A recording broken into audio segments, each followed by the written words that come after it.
Welcome, ladies and gentlemen, to Murdoch Review TV. Today I'm going to review Joyride 3. The first one with Paul Walker was very interesting.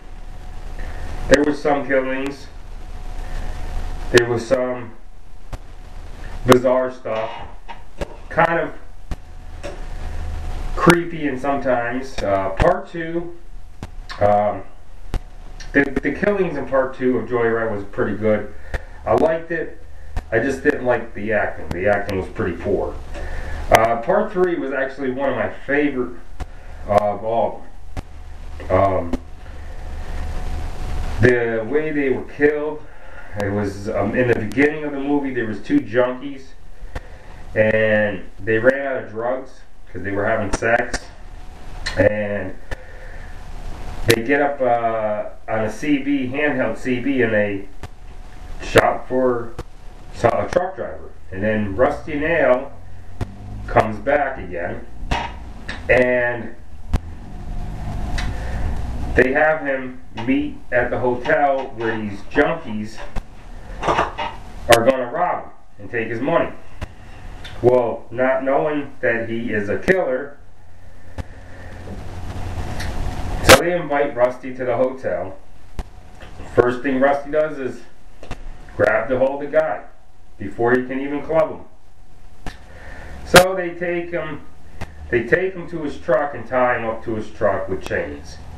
Now this is the sick part, okay? He puts a bag of drugs in the center, where if they can go a mile or so, that he would release them and give them the drugs and they can go on their way. Well, a junkie cannot wait. They need their drugs. So while she's tied up like that, they're tied up like that, holding hands with the chains, because once they let go, that's it. Okay? So they were doing pretty good for a while, until the lady got greedy. She wanted the drugs. So she basically gave up, and she was roadkill. The best scene I've seen.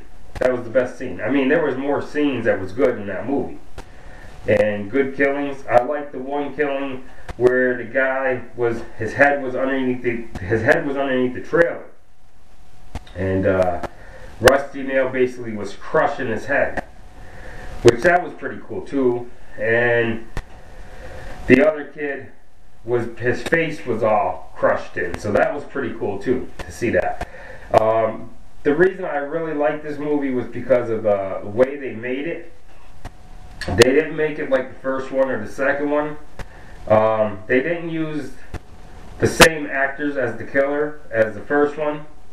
So the first guy that played in Joyride with Paul Walker, I wish they brought him back, because he was actually phenomenal in part 1. But the whole movie was worth to watch. You won't waste your time with it. There is some bizarre stuff that happens in the movie that you have to really pay attention to. And you know, these kids are basically going into a race, and the one guy was trying to be a dick and he cuts him off.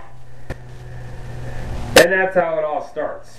Just by being rude and ignorant, you know, you can get someone pissed off. Especially when you jackknife in the middle of the road. And Rusty Nail knows technology. He knows how to get on a computer and scan their license plate and find out who their names are and find out where they're going. So they couldn't go very far, because he knew. So that's what the technology of computers can do, folks. So, don't go on a CB radio and pull a prank like that. Especially in part 1, where Paul Walker acts like a female. Part 2, Rusty Nail says,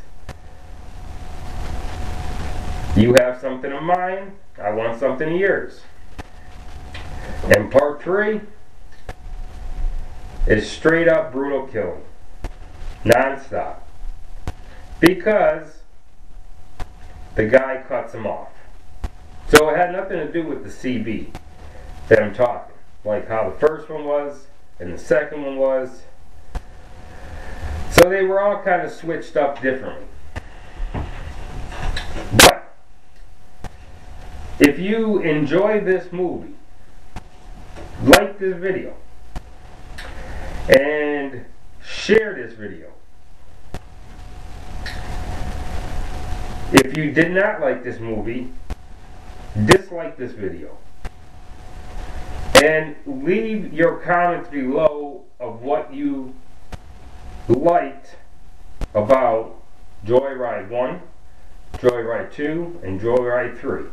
Because I'd like to hear from you all out there. So thank you for watching Murdoch Review TV. More coming, folks.